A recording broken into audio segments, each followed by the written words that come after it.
ब्राह्मण की जेब में फूटी कौड़ी ना हो, लेकिन वो ज्ञान में सर्वोत्तम हो तो वो दुनिया का सबसे बड़ा धनवान व्यक्ति है। धन वृद्धा बल वृद्धा आयु वृद्धा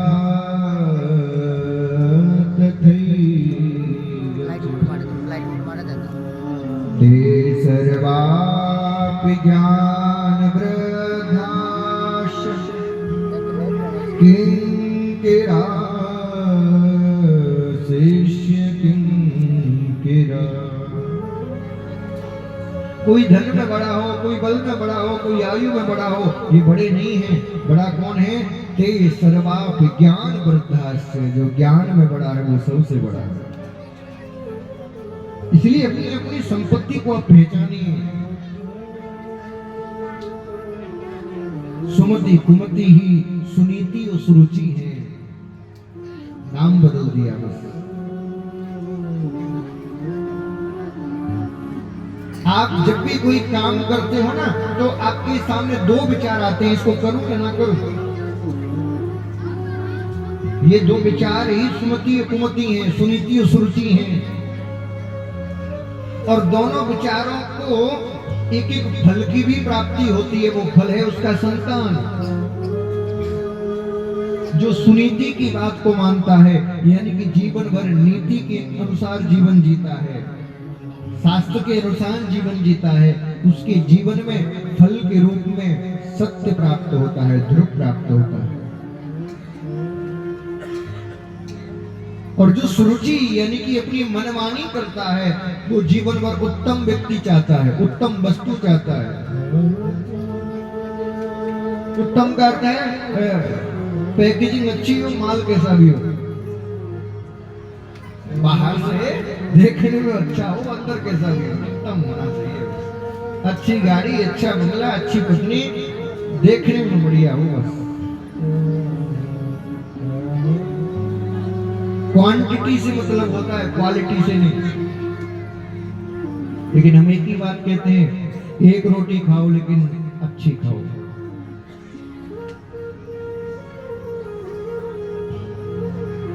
ध्रुव ने देखा कि मेरा छोटा भाई पिता की गोद में बैठा है, मैं भी जाऊं। जैसे ही बैठने के लिए हुआ, छोटी महारानी सुरुचि ने हाथ पकड़ के रोक दिया। कहा तुम नहीं बैठ सकते पिता की गोद में। क्यों नहीं बैठ सकता मैं? क्या मैं महाराज के पुत्र नहीं हूं? क्या मैं इस राज्य का युवराज नहीं हूं? तो कहा तू पुत्र तो है महाराज का, लेकिन मेरा पुत्र नहीं है। यदि तुझे महाराज की गोद में बैठना है तो जा वन में तप कर, और जब परमात्मा प्रकट हो जाएं तो उनसे मांगना कि मुझे छोटी महारानी के गर्भ से जन्म दे। यहाँ सुरुचि ने 3 अपराध किए। बहुत ध्यान से सुनिएगा बच्चों। 3 अपराध किए। पहला, पिता को पुत्र से अलग किया। दूसरा, अपनी गर्भ को परमात्मा के दर्शन से भी श्रेष्ठ बता दिया। और तीसरा, एक छोटे से बालक के हृदय को दुखाया। 3 अपराध किए। क्षत्रिय खून है ध्रुव जी का महाराज, इतना कौन सहन सकता है। तूफान आ गया, क्रोध से आंखें लाल हो गई। रोते रोते माता के पास पहुंचे। माता ने कहा बेटा क्या हुआ, इतना क्रोध क्यों कर रहा है तू? कहा छोटी महारानी ने मुझे पिताजी की गोद में बैठने से रोक दिया। अच्छा, क्या कहा उन्होंने? उन्होंने कहा जंगल में जाओ, परमात्मा का तप करो, और वो प्रकट हो जाए तब कहना कि छोटी महारानी की गर्भ से जन्म ले। आज सुनीति महारानी ने अपने पुत्र को हृदय से लगाया और कहा बेटा धन्य हो तू जो तुझे ऐसी छोटी माँ मिली। क्यों? बोले जो काम मैं 5 वर्षों में ना कर सकी वो तेरी छोटी माँ ने एक पल में कर दिया।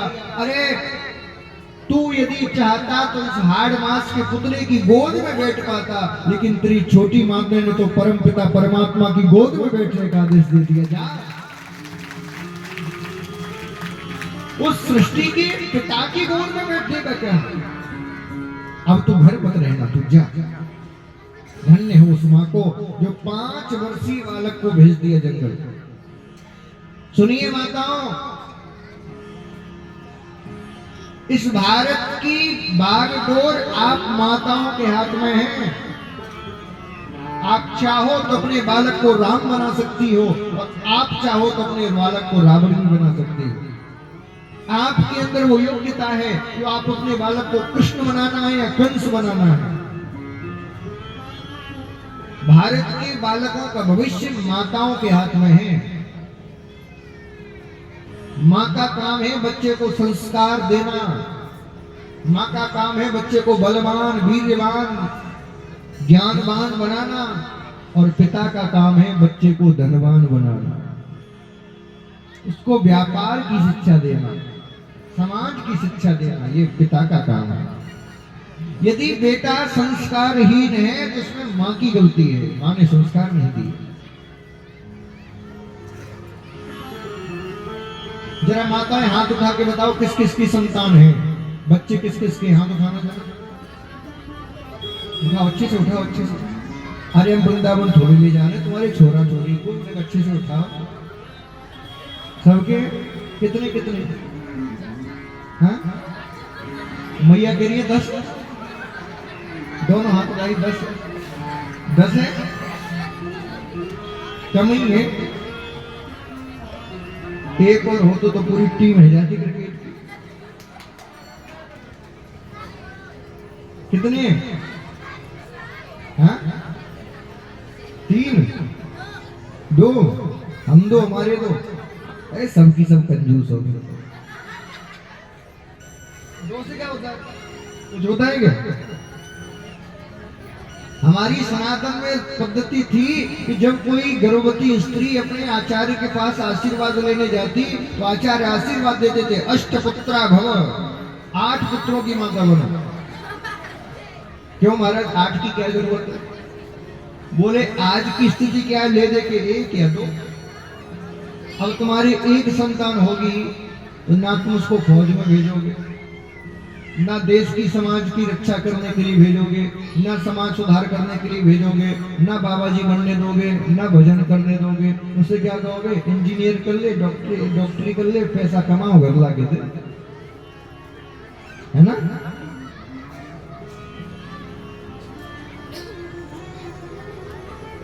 इसलिए शास्त्रीय पद्धति ये है कि कम से कम 4 तो संतान होनी ही चाहिए।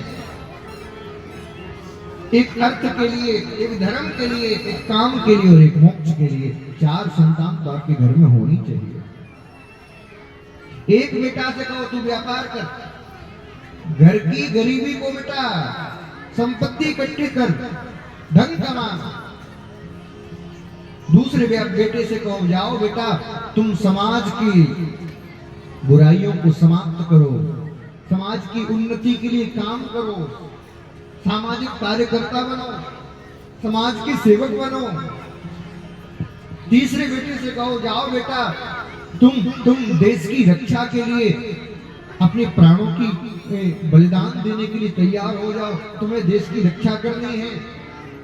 और चौथे बेटे से कहो बेटा तुम जाओ, तुम जाके तप करो, क्योंकि तुम्हारे तपस्या से हम पूरे परिवार का कल्याण हो जाएगा, तुम तप करो।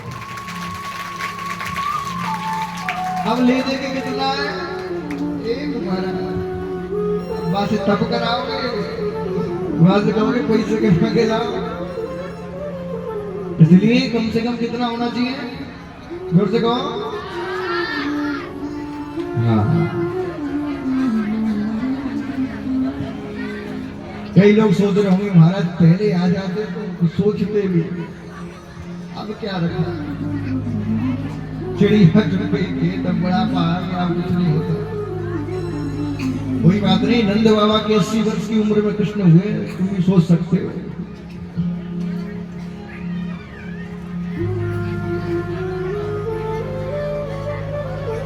माताएं ही हैं जो अपने बालक को ये निर्धारित करती हैं कि उसको वीर बनना है या बेबी। आजकल भैया बच्चों को बेबी बना रहे हैं सब, जैसी पैदा होता है और मेरा बेबी हो गया, और फिर उसको जॉनसन्स बेबी से नहलाएंगे, जॉनसन्स बेबी की क्रीम लगाएंगे, और वो बेबी ऐसा बेबी बनता है कि जीवन भर बेबी ही रहता है। जब छोटा होता है तो घर वाले माता बेबी बेबी कहती हैं, थोड़ा बड़ा होता है कॉलेज जाता है तो कॉलेज में बेबी कहने वाली मिल जाती है। कैसी खुशी हो रही है, ये सच्चाई है कि नहीं? और ऐसा बेबी बनता है कि शादी के बाद पत्नी भी बेबी कहना शुरू कर देती है, जीवन भर बेबी बना रहता है। सुनिए, ये भारत बेबियों का देश नहीं है, ये भारत वीरों का देश है। अपने बच्चे को बेबी नहीं, अपने बच्चे को वीर बनाइए।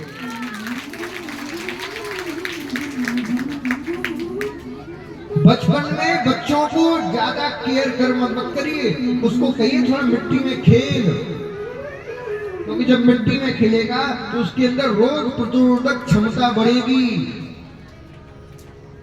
उसका शारीरिक और मानसिक विकास होगा। बच्चे को घर की चार दीवारी में कैद करके मत रखिए, उससे कहो थोड़ा खेलने भी जा। उसको पूरे दिन ये मत कहा करो पढ़ पढ़ पढ़ पढ़ पढ़। क्यों बेटा, सही कह रहा हूं? सुबह से शाम तक घर वाले यही कहते हैं पढ़ लो पढ़ लो पढ़ लो। तुम थोड़ा विद्रोह करो घर में। हाँ, अरे सुबह से शाम तक पढ़ेंगे तो किताबी कीड़े बन जाएंगे, पैसे कमाने की मशीन बन जाएंगे, और तुम्हारे बार बार कहने पर पढ़ भी गए तो पढ़ने के बाद वो घर थोड़ी टिकेंगे। ज्यादा पढ़ गए तो विदेश चले जाएंगे, और विदेश चले जाएंगे तो फिर तुमको भूल जाएंगे। फिर इधर से फोन जाएगा, पिताजी खत्म हो गए, बोले ठीक है पैसे भेज दूंगा, आग लगा दो। क्या मतलब की पढ़ाई? किसी मतलब की है क्या पढ़ाई? इसलिए पढ़ने के साथ साथ उससे कहो बेटा थोड़ा संस्कार भी सीख, थोड़ा समाज के व्यवहार को भी जान, समाज कैसे चलता है, दुनिया कैसे चलती है, ये भी थोड़ा सीख। तुम्हारे अंदर हर एक कला जागृत होनी चाहिए। हमारी सनातनी परंपरा में बच्चों को 64 कला संपन्न बनाया जाता था। गुरुकुल पद्धति में 64 कलाएं सिखाई जाती थी। बताओ आज कौन सिखा रहा है? बच्चे को सर्वगुण संपन्न बनाने के लिए उसके अंदर सारी कलाएं विकसित की जाती थी। उसको घोड़ा चलाना भी आए, उसको पुस्तक लिखना भी आए, उसको कविता करना भी आए, उसको तलवार चलाना भी आए, उसको शास्त्र शस्त्र दोनों का ज्ञान हो, हर एक विद्या में पारंगत हो, उसको बजाना भी आए तो उसको गान करना भी आए, हर विद्या में बालक पारंगत हो। ये हमारी सनातन की संस्कृति थी। लेकिन आज पता नहीं कहां लोग जा रहे हैं। बंधुओं, अपने बच्चों को ऐसा संस्कार दीजिए, ऐसा ज्ञान दीजिए जिससे आपके बालक पूर्ण मानव बन सकें, पूर्ण पुरुष बन सकें। आज ध्रुव जी चल दिए घर को त्याग कर। नारद जी ने देखा कि एक 5 वर्षीय बालक चला जा रहा है घर को त्याग कर, तो तुरंत वीणा बजाते हुए प्रकट हो गए। नारायण नारायण नारायण नारायण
नारद जी ने जैसे ही आए, नारद जी को देख के ध्रुव जी ने प्रणाम किया। बच्चों में संस्कार डालिए, अपने से बड़ों के आगे प्रणाम करना सिखाइए। जैसे ही प्रणाम किया, आशीर्वाद दिया, आयुष्मान भव। बताओ बेटा, तुम कौन हो, कहां जा रहे हो, और इसे घनघोर जंगल में तुम अकेले कर क्या रहे हो? तो कहा, महाराज मैं उत्तान पाद का पुत्र हूं, नाम है ध्रुव, और वन में परमात्मा की तपस्या करने के लिए जा रहा हूं। जैसे ये सुना नारद जी ने, तो नारद जी कहने लगे, बोले किसकी तपस्या करने जा रहे हो? बोले परमात्मा की। नारद जी सोचने लगे, ये क्या देख रहा हूं मैं, आदमी बूढ़ा हो जाता है लेकिन तपस्या की नहीं सोचता, और ये 5 वर्ष का बालक कह रहा है तप करने जा रहा हूं। आदमी के बाल सफेद हो जाते हैं, मृत्यु की तैयारी होने वाली है, फिर भी घर को नहीं छोड़ पाता। अच्छा एक बात बताइए, जब आप थोड़ा बुजुर्ग हो जाते हो, बेटे की भी बेटा हो जाता है, आप दादाजी बन जाते हो, तो बेटा क्या कहता है? बाबा कहता है। क्यों कहता है बाबा? अरे वो हमने आप बचपन से सुना है ना कि बच्चों के अंदर परमात्मा का अंश होता है, तो वो बच्चा बाबा नहीं कह रहा है, वो अंदर बैठा परमात्मा तुम्हें उपदेश दे रहा है। बाबा बाबा कह के आप सोच रहे हो कि महाराज जी बाबा कह के कौन सा उपदेश दिया जाता है, हमें तो समझ में नहीं आया। वो छोटा सा बालक तुम्हें उपदेश दे रहा है कि अपने बुढ़ापे पर कुछ तो तरस खाइए, अपने इस बुढ़ापे पर कुछ तो तरस खाइए। अरे नाती कहने लगा, बाबा अब तो बाबा हो जाइए, अब तो बाबा हो जाइए। नाती भी एक बाबा बाबा कह रहा है, लेकिन अभी भी तुम्हें गृहस्थी की चिंता है, अभी भी बहुत त्यागा नहीं तुमने। बंधुओं याद रखिए, जीवन को 4 चरणों में विभाजित करिए। बचपन से 25 वर्ष तक विद्या अध्ययन करना है, 25 से 50 वर्ष तक गृहस्थ आश्रम का भोग करके संपत्ति धन इकट्ठा करना है, खूब धन कमाना है। 50 से 75 वर्ष तक वानप्रस्थी होकर पूरे समाज का, पूरे देश का, पूरे संसार का भ्रमण करना है, और 75 के बाद जब समय बचे तब एक जगह बैठ के समाधि लगाकर ध्यान करना है।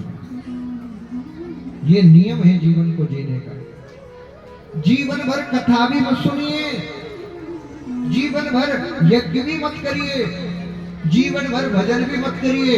अंतिम श्वास जब आपकी निकले उस समय आपकी स्थिति कैसी हो? बोले आप ब्रह्ममय हो चुके हो,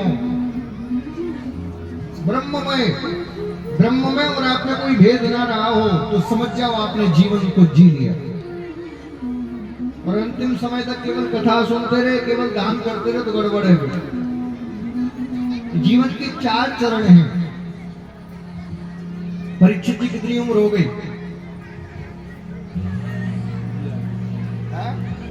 42 हो गई। अभी 8 साल है आपके पास, कमाओ खूब धन।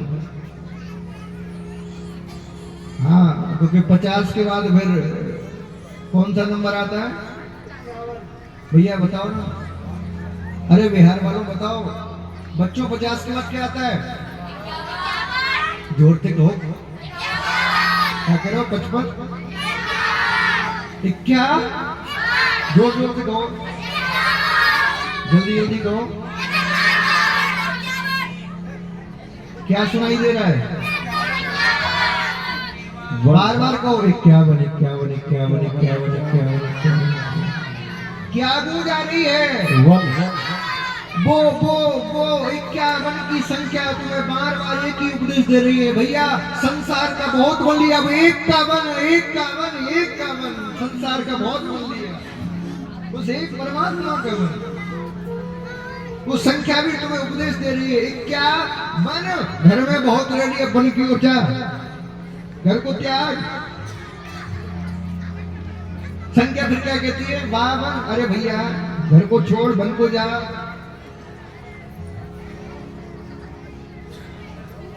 8 साल तक संख्या हमें समझाती है, कितने साल तक?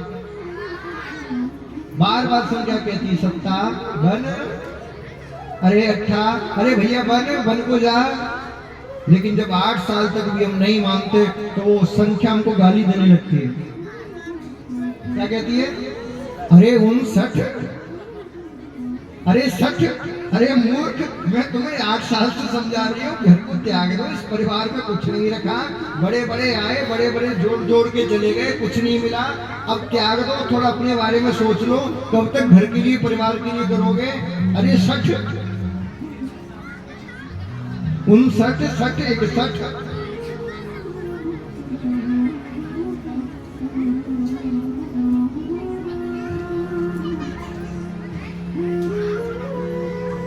और सुनो, 10 साल तक तुम्हें बार बार वो गाली देती है, 60 देती है कि नहीं? लेकिन जब फिर भी तुम नहीं सुधरते तो वो संख्या कहती है, भैया अब तेरा समय सुधरने का भी गया। अब तो तेरा समय कौन सा आ गया? 69, 70। अब तरने का समय आ गया।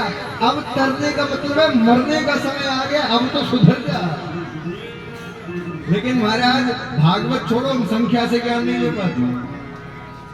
यदि संख्या से भी ज्ञान ले लो तो तुम्हें कथा की जरूरत ही ना पड़े। दत्तात्रेय जी ने 24 गुरु बनाए, सबसे ज्ञान लिया, और हम भागवत से भी नहीं ले पाते। अब बताओ, जब भी तुम्हारे आगे 50 के आगे संख्या आएगी, हमारी बातें याद आएगी कि नहीं? और यदि इतने लोगों में से एक भी व्यक्ति के मन में वो बात घर कर गई और वो घर को त्याग कर सन्यासी हो गया, वनवासी हो गया, तो हमारा कहना और तुम्हारा सुनना दोनों सफल हो जाएगा। कर जाओ। नारद जी ने कहा, बेटा वन में ना खाने को मिलेगा ना पीने को मिलेगा, क्या खाओगे? तुम राजकुमार हो, पंचभोग खाने वाले हो। जैसे इतना सुना तो ध्रुव जी कहने लगे, महाराज मैं अपनी चिंता क्यों करूं? जब दांत न थे तब दूध दिया, अब दांत है तो बोल भी दे। महाराज मेरे जब दांत भी नहीं हुए थे ना, उसको मेरी इतनी चिंता है, मेरे जन्म लेने से पूर्व मेरी माँ के स्तनों ने मेरे दूध की व्यवस्था कर दी थी, इतनी चिंता है उसको मेरी। जब दांत न थे तब दूध दिया, अब दांत है तो अन्न भी दे। ऐसो दयालु दयाल है वो, आज दियो कल और भी दे। मैं क्यों अपनी चिंता करूं? रोज सबको देता है तो मुझे भी देगा। वो सबको जगाता जरूर है भूखा पेट, लेकिन सुलाता नहीं है, कुछ ना कुछ जरूर देता है। नारद जी ने देखा कि इसका विश्वास अडिग है, तुरंत कहा, बोले ऐसा चेला तो कहां मिलेगा? भैया याद रखिएगा, जिस प्रकार एक शिष्य को अच्छे गुरु की तलाश होती है, उसी प्रकार एक गुरु को भी अच्छे शिष्य की तलाश होती है। केवल गुरु ही शिष्य को नहीं तारता, यदि अच्छा शिष्य मिल जाए तो वो अच्छा शिष्य भी गुरु को तार देता है। अच्छा शिष्य बुलाया, बेटा तुम्हें मंत्र देता हूं, इधर आओ। और जैसे ही पास बुलाया, मंत्र दे दिया, ओम नमो भगवते वासुदेव। कहो जरा, ओम नमो भगवते वासुदेव, ओम नमो भगवते वासुदेव। मंत्र जाप करना सीख लो। कई लोगों को मैं देखता हूँ माला हाथ में, और ऐसे लगता है कि इनकी ट्रेन निकली जा रही है। राम राम राम राम राम राम राम राम राम राम राम। राम जी सोचते हैं महाराज कहाँ की जल्दी है यार, कहाँ की जल्दी है? अरे थोड़ा ढंग से बोल ले। अच्छा, आजकल लोग भक्ति भी अद्भुत करते हैं महाराज। कई लोगों को मैं देखता हूँ सुबह उठते ही शुरू हो जाएंगे, और आजकल तो एक गजब का ट्रेंड और चला है, पहले तो आदमी खुद गाता था तो मोबाइल चला देता है, गाने डीजे मोबाइल पर भजन चला देगा। अच्छा एक चीज और देखी मैंने, कई लोगों को मैं देखता हूँ जैसे बाथरूम में जाते हैं और लोटा पानी का सिर पे गया और शुरू हो गया जय हनुमान ज्ञान गुण सागर जय कृष्ण। समझ में नहीं आता बाथरूम में कौन सा प्रेत दिख गया इनको जो हनुमान जी को बाथरूम में बुलाना पड़ा। अरे भैया थोड़ा समझ के करो, आसन बिछा के थोड़ा शांति से उसका पाठ करो, समझ में आता है बाथरूम में कौन से हनुमान जी आएंगे तुम्हें बचे, थोड़ा समझ के करो। मंत्र को कैसे जपना है थोड़ा सीख लीजिए। जब भी आपको मंत्र जाप करना हो अपना आसन अपने पास रखिए, जिस पर आप भजन करो बैठ के साधना करो, वो आसन एक ही होना चाहिए और वो केवल साधना के लिए होना चाहिए, उस पर दूसरा काम ना हो। ऐसा ना हो किसी पे बैठ के भोजन कर लिया, उसी पे खड़े हो गए फिर उसी को पैरदान के रूप में इस्तेमाल कर लिया, ऐसा नहीं। साधना का आसन एक अलग हो और आसन भी कैसा हो ये भी शास्त्र में लिखा है, या तो ऊन का हो या रेशम का हो।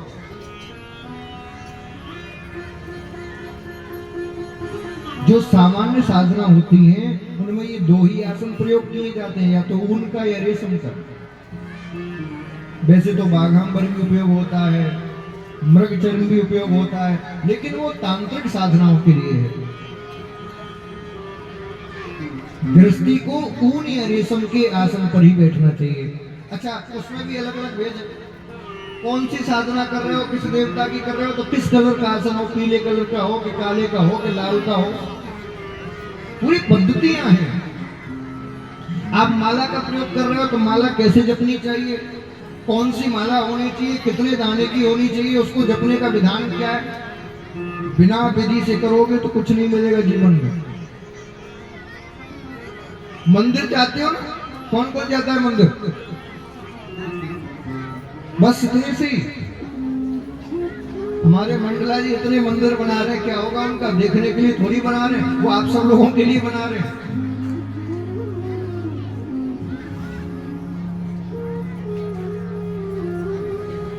मंदिर कोई देखने के लिए नहीं होता, मंदिर अपनी ऊर्जा को जागृत करने के लिए होता है। सुनिए आपको एक उपाय बताता हूं। जैसे मंडला जी मंदिर बना रहे हैं, उनका महाकाल का है, महाकाल का एक उपाय बताता हूं। शिव से बड़ा कोई साधक नहीं है और शिव से बड़ा कोई ईश्वर भी नहीं है। जब वो मंदिर बन जाए महादेव के सामने बैठ जाओ, जल चढ़ाओ या ना चढ़ाओ कोई बात नहीं, दूध दही चढ़ाओ या ना चढ़ाओ कोई बात नहीं। तुम्हारे पास यदि बिलपत्र तोड़ने का भी टाइम ना हो तो कोई बात नहीं, मत चढ़ाना। एक काम करना, महादेव के पास जाना, आसन लगा के बैठना और बस अपने आंखों के आंसुओं से महादेव का अभिषेक कर देना, वो उतने से प्रसन्न हो जाएंगे। 2 आंसू चढ़ा देना, उससे प्रसन्न हो जाएंगे, वो उतने सीधे साधे हैं। मंदिर जाए हम क्या करते हैं, महाराज घर से प्रसाद ले जाएंगे या दुकान से लेंगे 10 रुपए का इतना बड़ा मुरमुरे और लाई, और घर मंदिर में यदि 4 मूर्ति हो तो हनुमान जी को फेंक के मारेंगे, फिर राम जी के आगे धर देंगे भाई जमीन पे, फिर माता के आगे धर देंगे। मुझे बताओ तुम्हारे कोई घर आए और रोटी जमीन पे डाल दे, खाओगे? तुम भी तो ऐसे करते हो। मंदिर में गए और वहीं प्रसाद रख दिया, देहरी भर खा लो। भगवान कहता तू खाने की कहता है, भाग यहाँ से, बोला मारूंगा। और अच्छा कई लोगों को मैं देखता हूँ कई मंदिरों में जबरदस्ती हनुमान जी के मुंह में लगाते हैं, बोले ऐसे नहीं तुम खाओ। थोड़ा समझ जाइए, ये भक्ति नहीं है, ये पाखंड है। मंदिर जाओ, प्रयास करिए, मार्केट में मिलने वाला प्रसाद चढ़ाए ही नहीं, क्योंकि ना तो वो स्वच्छता से बना, ना पवित्रता से बना और ना ही अच्छी सामग्रियों से बना। जो आपको परमात्मा को बनाना है अपने हाथ से शुद्ध घर में बनाइए, जो भी बनाना है और उसको लेके जाइए, पॉलीथिन में भर के नहीं, किसी पात्र में रख के, और लेके जाके जो उस मंदिर का प्रधान देवी या देवता हो, क्योंकि प्रत्येक मंदिर का एक प्रधान देवी देवता होता है, बाकी सब पूरक होते हैं, उसके आगे जाके रख दीजिए और हाथ जोड़कर खड़े हो जाइए, नेत्र बंद कर लीजिए और सच्चे हृदय से प्रार्थना करिए, हे नारायण, हे कृष्ण, हे राम, हे महादेव, जो भी देवता हो, हे देवी, हम आपके लिए ये अपना श्रद्धा सुमन लेके आए हैं। मुझे पता है मैं इस योग्य नहीं हूँ कि आपको भोग लगा सकूं, लेकिन ये मेरा भाव है, आप मेरे इस भाव रूपी पुष्प को स्वीकार करिए।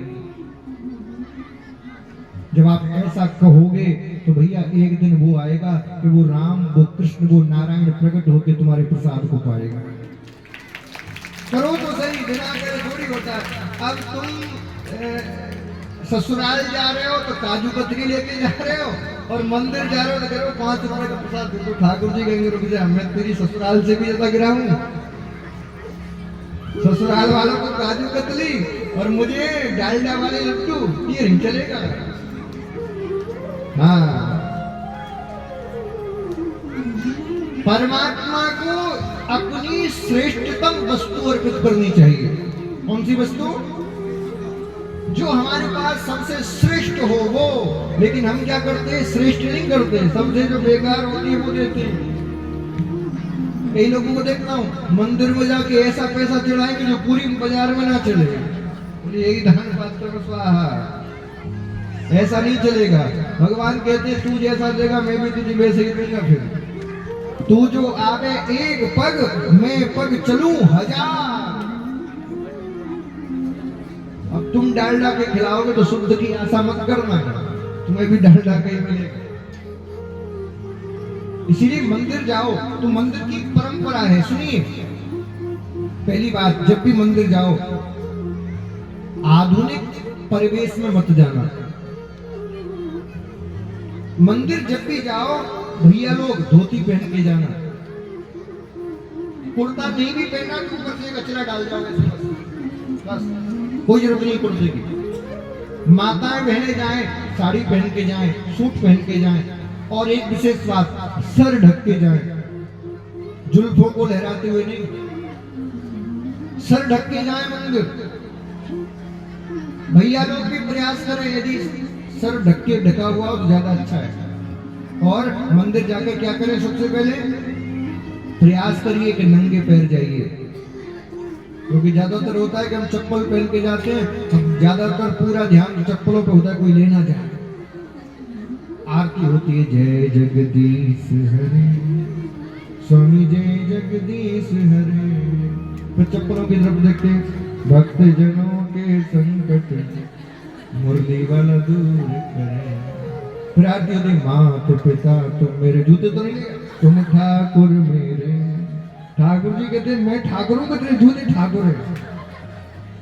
नंगे पैर जाइए। जितना अभाव में जाओगे उतना प्रभावी होकर आओगे, और जितना प्रभाव में जाओगे उतना अभाव में आओगे।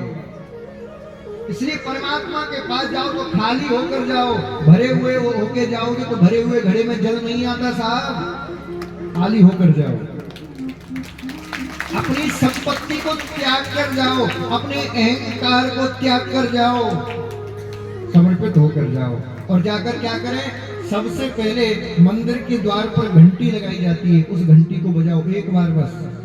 ऐसा नहीं कि लगे महाराज, कई लोगों को देखता हूँ मंदिर में जितनी घंटी सब बजाएंगे एक बगल से। मंदिर में केवल एक घंटी होनी चाहिए, 10 होनी ही नहीं चाहिए। वो घंटी किस लिए लगाई जाती है कि जब हम घंटी बजाएं तो हमारा मन जो चारों तरफ भटक रहा है वो चारों तरफ से भटक के एक ध्वनि पर केंद्रित हो जाए और मन हमारा एकाग्र हो जाए, इसीलिए घंटी लगाई जाती है। एकाग्र मन से जब अंदर प्रवेश करो, परमात्मा को पत्र फूल जो भी तुम्हारी श्रद्धा से अर्पित करो, परिक्रमा लगाओ। परिक्रमा भी कितनी लगानी चाहिए इसका भी सुन लो जरा। भगवान नारायण के जितने अवतार हैं, राम कृष्ण हरि, उनकी 4 परिक्रमा लगानी चाहिए। कितनी? 4। दुर्गा की एक और शिव की जोर से कहो, महादेव की कितनी? हाँ 3। और उसमें भी अलग अलग विधान है। कई लोग कहते हैं आधी लगाओ, आधी परिक्रमा लगाओ। वो आधी परिक्रमा क्यों लगाई जाती है?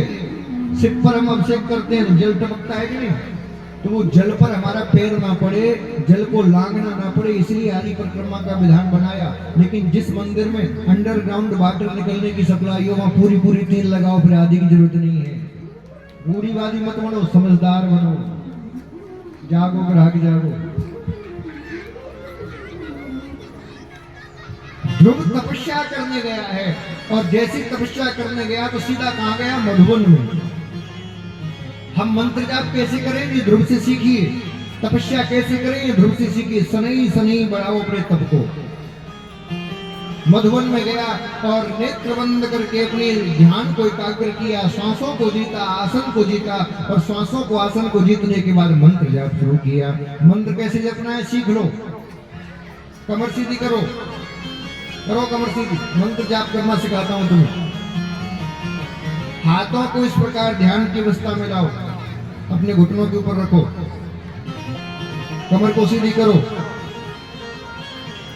नेत्रों को बंद करो, नेत्रों को बंद करो, एकदम कमर सीधी। और मंत्र जाप कैसे करना है? गहरी सांस लीजिए। ओम नमो भगवते वासुदेवाय। बोलिए।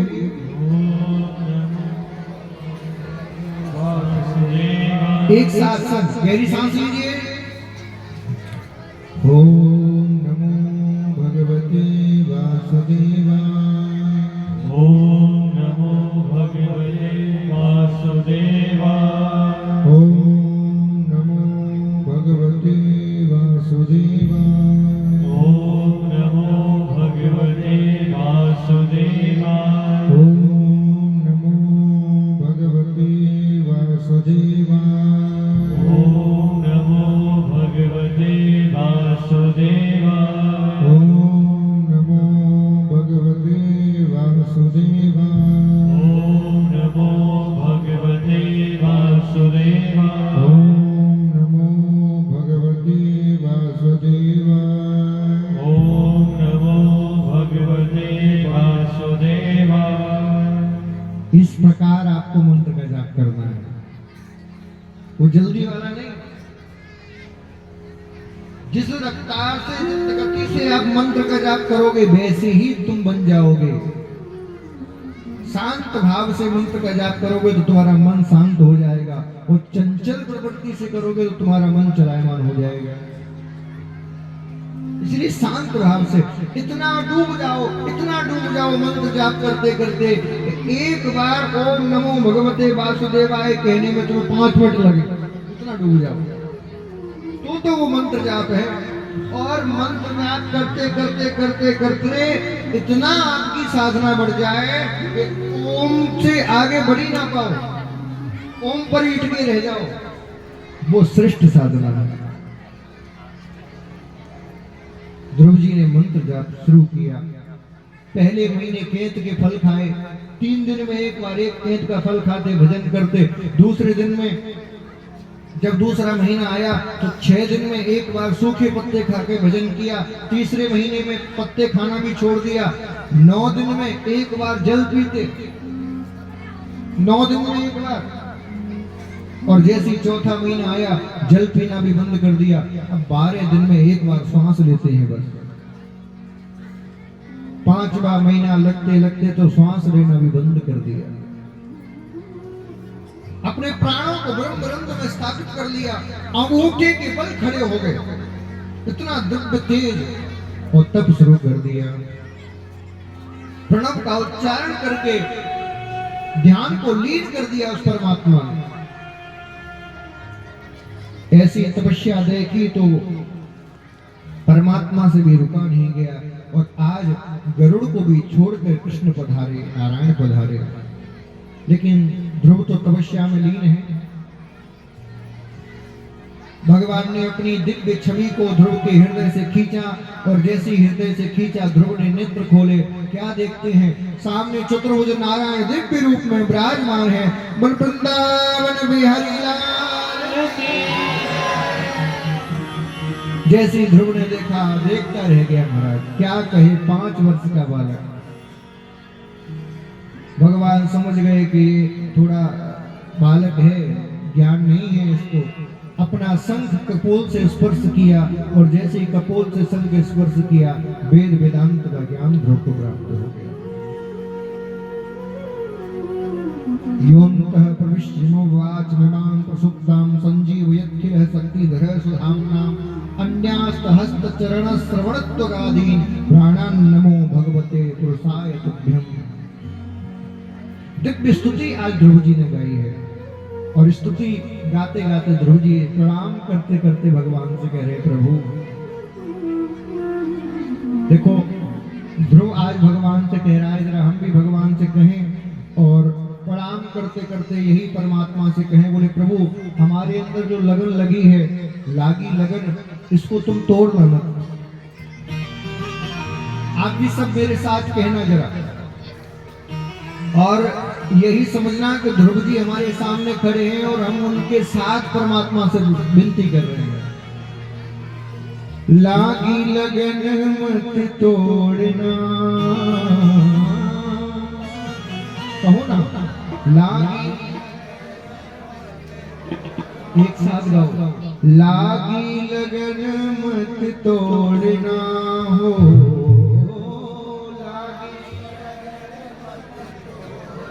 हरि जी मोरी लागी लगन मत छोड़ना। हरि जी मोरी लागी लगन मत छोड़ना। प्रभु जी मोरी लागी लगन मत छोड़ना। प्रभु जी मोरी लागी लगन मत छोड़ना। लागी लगन मत छोड़ना।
प्यारे ब्याज पे ब्याज मत जोड़ना, प्यारे ब्याज ब्याज पे ब्याज मत जोड़ना, प्यारे ब्याज पे ब्याज मत जोड़ना, प्यारे ब्याज पे ब्याज भैया मत जोड़ना, हरी मोरी लागी लगन मत जोड़ना, हरी जी मोरी लागी लगन मत जोड़ना, प्रभु जी मोरी लागी लगन मत जोड़ना। प्रभु जी मोरी लागी जरा लगन पीछे वाले भक्तों की दोनों हाथ उठा के हरि बोल।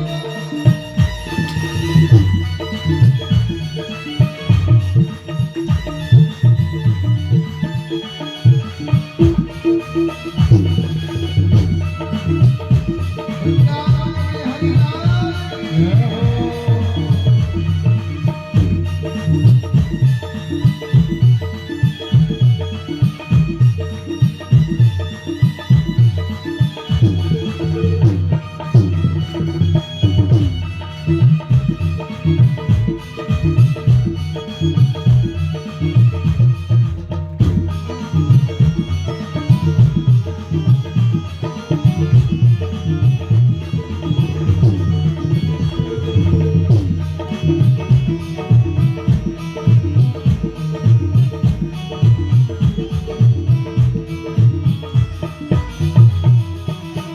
दास की विनती सुन लीजो, दासी की विनती सुन लीजो, दासी की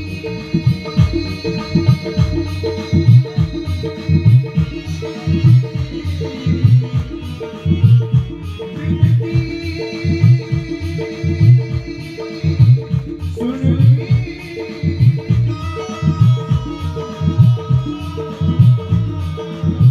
दासी की विनती सुन लीजो, दासी की विनती सुन लीजो, हाथ पकड़ मत छोड़ना, प्यारे हाथ पकड़े मत छोड़ना, हाथ पकड़ मत छोड़ना, हाथ पकड़े मत छोड़ना, हरी मोरी लागी लगन मत जोड़ना, हरी मोरी लागी लगन मत छोड़ना, प्रभु जी मोरी लागी लगन मत प्रभु जी मोरी लागी लगन मत जोड़ना, राधे राधे गोविंद गोविंद राधे राधे राधे गोविंद गोविंद राधे, गोविंद राधे गोपाल राधे गोविंद राधे गोपाल राधे, गोविंद राधे गोपाल राधे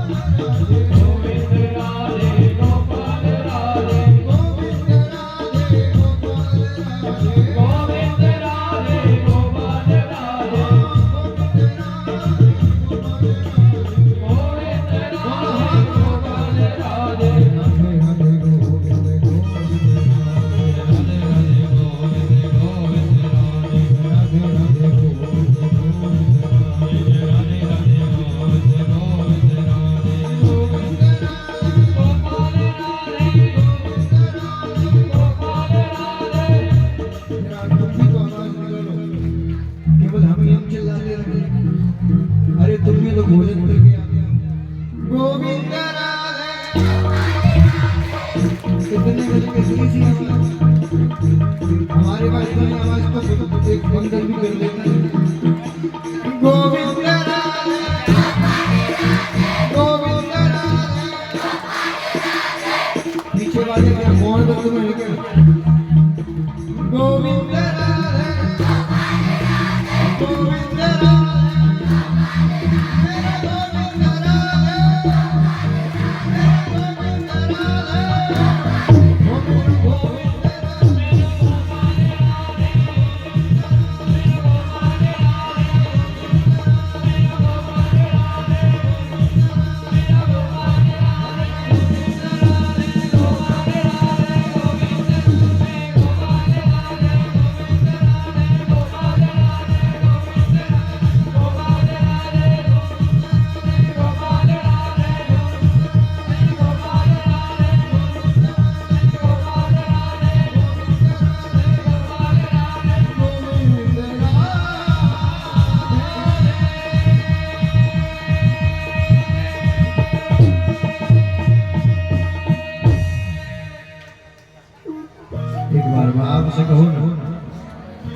लागी लगन मत तोड़ना, लागी लगन मत तोड़ना। भूल जाओ जो के रोज की रोज, ओ लागी लगन मत तोड़ना प्यारे, लागी लगन मत तोड़ना। हरि जी पूरी लागी लगन मत तोड़ना। हरि जी मोरी लागी लगन मत तोड़ना। प्रभु जी मोरी लागी लगन मत तोड़ना। प्रभु जी मोरी लागी लगन मत तोड़ना। भक्त वत्सल भगवान की जय, जय श्री राधे। राम। आज ध्रुव जी ने बड़ी स्तुति गाई, भगवान ने आशीर्वाद देकर गए हैं। और इधर जैसी तप पूर्ण होने के बाद ध्रुव जी घर गए, तो जिन माता पिता ने ध्रुव को स्वीकार नहीं किया, आज वही पिता हाथी लेकर स्वागत करने के लिए आया है। वही माँ हाथ में आरती की थाली लेकर आई है।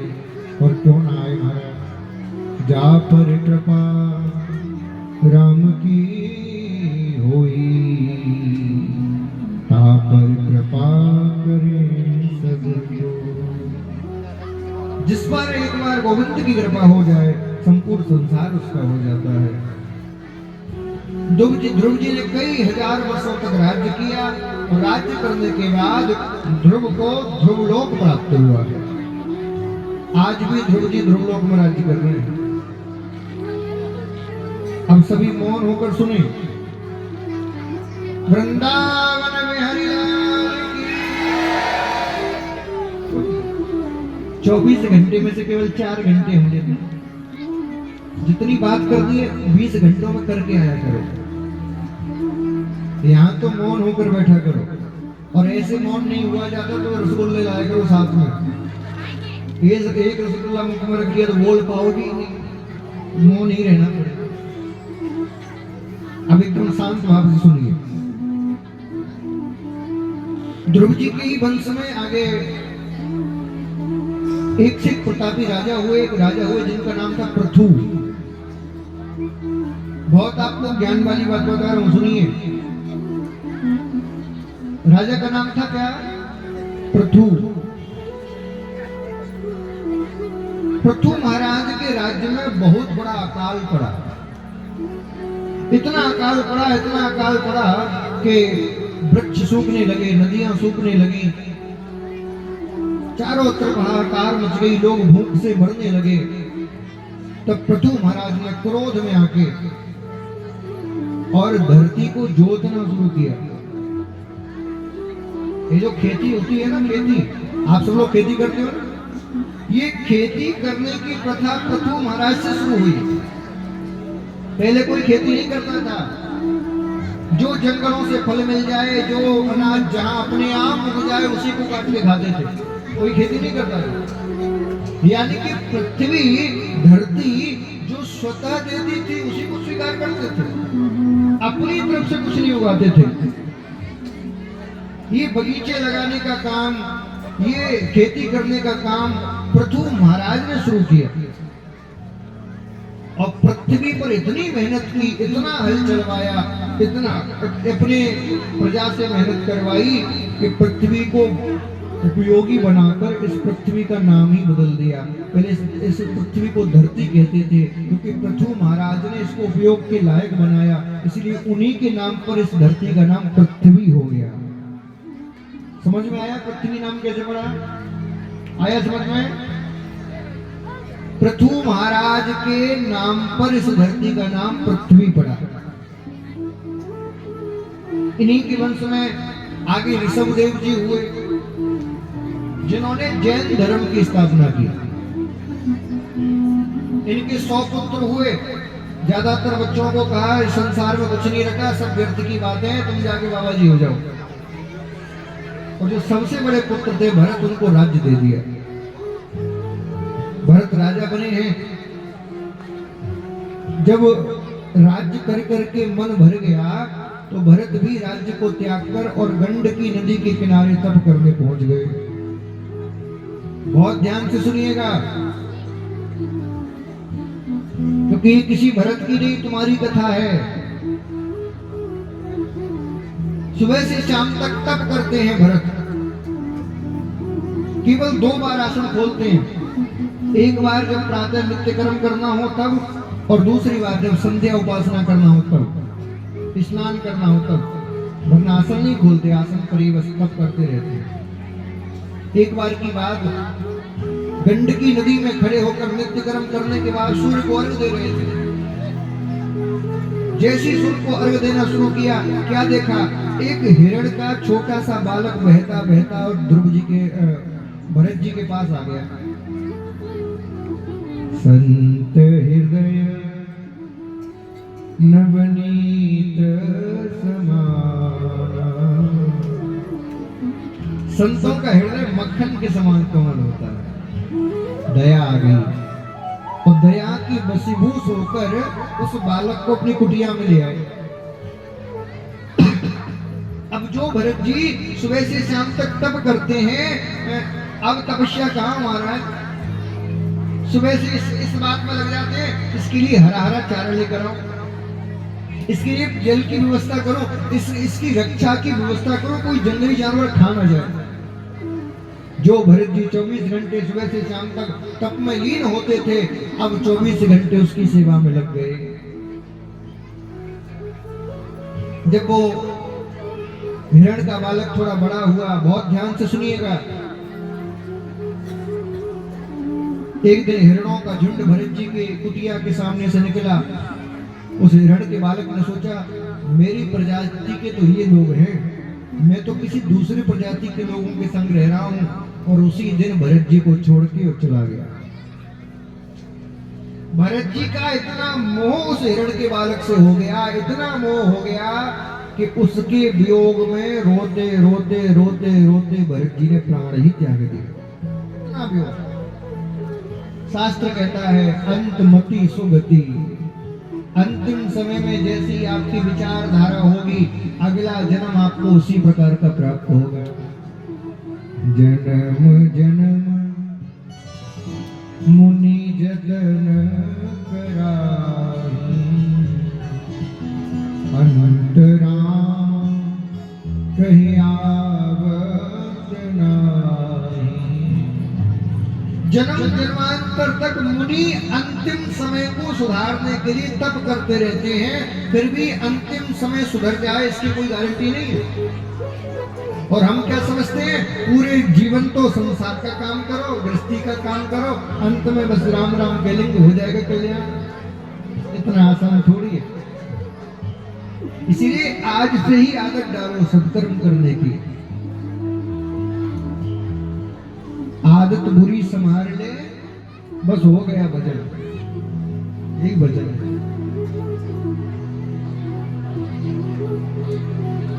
अगला जन्म भरत जी को, क्योंकि हिरण के बालक का चिंतन करते करते मरे थे ना, इसीलिए अगला जन्म भी हिरण का ही मिला। अब सुन लीजिए सोचने वाली बात, अगला जन्म तुम किसका चाहते हो बताओ? बोलो, परीक्षित जी किसका चाहते हो अगला जन्म? तो सोचा है अगला जन्म क्या हो? बताओ बताओ। हाँ भैया मिथिलेश जी, क्या चाहते हो अगला जन्म? हाँ बोली ना, मिलेगी नहीं, मोक्ष मिलना चाहिए। तो इतना आसान थोड़ी है, मोक्ष कथा कराने से थोड़ी मिलेगा। कथा सुनने के बाद और अभी बैराग्य लो, कपड़े उतार के लंगोटी पहन लो, यही तुम्हारा मंदिर पे आश्रम उठवा देते थे तो मोक्ष मिल जाएगा। अब तुम सोचोगे कथा के कार्यकर्ता बन के मोक्ष मिल जाएगा, वो तो नहीं मिलना। मोक्ष चाहिए। अच्छा, मोक्ष का अर्थ समझ लो थोड़ा। कई लोगों के अंदर ये गलत फहमी है कि मरने के बाद मोक्ष मिलता है, मरने के बाद नहीं मिलता। अच्छा एक बात बताओ, मरने के बाद मोक्ष मिलता है कि नहीं? किस कौन कौन इस बात को मानता है? हाथ उठा के बताओ, कैसे मान? तुम मरे हो? तुमने मर के देखा है?